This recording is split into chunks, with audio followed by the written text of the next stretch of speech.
नमस्कार। इन खबर में आपका स्वागत है।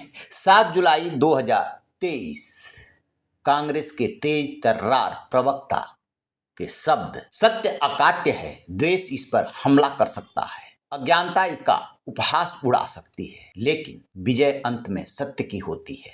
भ्रष्टाचारी देश का पैसा लूटकर विदेश भाग गए और भ्रष्टाचार के जो भी आरोपी देश में बचे वे भाजपा के वॉशिंग पाउडर में धुलकर संस्कारी बन रहे हैं। लेकिन याद रखना, ये राहुल गांधी जी हैं, ना झुके थे, ना झुके हैं, ना झुकेंगे। 4 अप्रैल 2024 वही प्रवक्ता कह रहे हैं, मेरा शुरू से यह दृष्टिकोण रहा है कि भगवान श्री राम का मंदिर बने, न्योता मिले और कांग्रेस ने न्योते को ठुकरा दिया। इसे स्वीकार नहीं कर सकता। गठबंधन के नेताओं ने सनातन पर प्रश्न उठाए, कांग्रेस ने उसका जवाब नहीं दिया। मैं आज भाजपा में शामिल हुआ और मुझे उम्मीद है कि मैं अपनी योग्यता और ज्ञान का प्रयोग भारत को आगे ले जाने में करूंगा। बिल्कुल आपने ठीक समझा, मैं बात कर रहा हूं गौरव वल्लभ, जो कल तक कांग्रेस के प्रवक्ता हुआ करते थे और अब वो बीजेपी में शामिल हो गए हैं। इस्तीफे का ऐलान करते हुए उन्होंने कांग्रेस पर कुछ आरोप लगाए। उन्होंने लिखा, कांग्रेस पार्टी आज जिस प्रकार से दिशाहीन होकर के आगे बढ़ रही है उससे मैं सहज महसूस नहीं कर पा रहा। मैं न तो सनातन विरोधी हूं, नहीं नारे लगा सकता हूं, नहीं सुबह शाम देश के वेल्थ क्रिएटर्स को गाली दे सकता हूं। इसलिए मैं कांग्रेस पार्टी के सभी पदों व प्राथमिक सदस्यता से इस्तीफा दे रहा हूं। इसी आशय का पत्र उन्होंने कांग्रेस अध्यक्ष मल्लिकार्जुन खड़गे को लिखा और कह दिया पार्टी को अलविदा। गौरव वल्लभ का परिचय इतना ही पर्याप्त है कि वो कांग्रेस के तेज तर्रार प्रवक्ताओं में शुमार थे।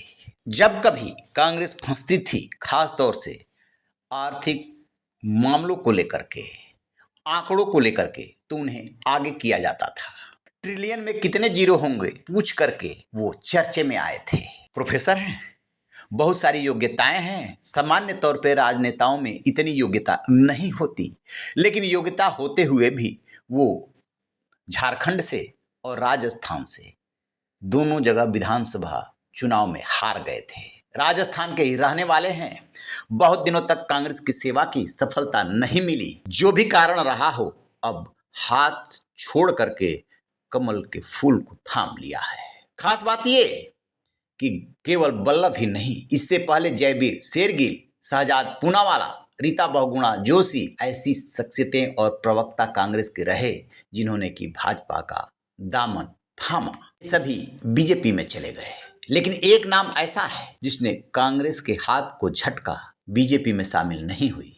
वो चली गई शिवसेना यूबीटी के साथ। उनका नाम है प्रियंका चतुर्वेदी। बहुत तेज तर्रार प्रवक्ता के रूप में जानी जाती है, काफी फेमस भी हुई। लेकिन कांग्रेस में एक सबसे बड़ी दिक्कत है कि जब कभी आला कमान से मिलना होता है तो नीचे के दरबारियों के यहाँ हाजिरी बजानी होती है, और इन्हीं कारणों से तमाम नेता एक एक करके पार्टी छोड़ते चले गए, या यूं कह सकते हैं कि उन्हें अब कांग्रेस में अपना भविष्य नजर नहीं आता, इसलिए कांग्रेस के हाथ को झटक रहे हैं। शेरगिल से एक बार पूछा गया था कि आखिरकार आपने ऐसा क्यों किया, तो उन्होंने जो जवाब दिया था वो सुनने लायक है।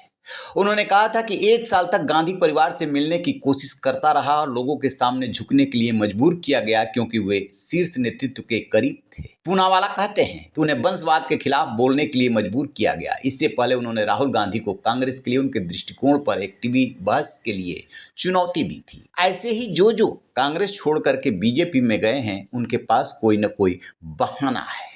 लेकिन ये राजनीति है। आज जो बोल रहे हैं, कल आपको यू टर्न लेना पड़ सकता है, क्योंकि राजनीति में कोई आज के दौर में सेवा करने नहीं, अपना करियर बनाने के लिए आ रहा है, और जहां करियर बन जाए वहां चला जाता है। बेशक नीति और सिद्धांत की बातें करें, हकीकत की जमीन पर ऐसा होता नहीं है।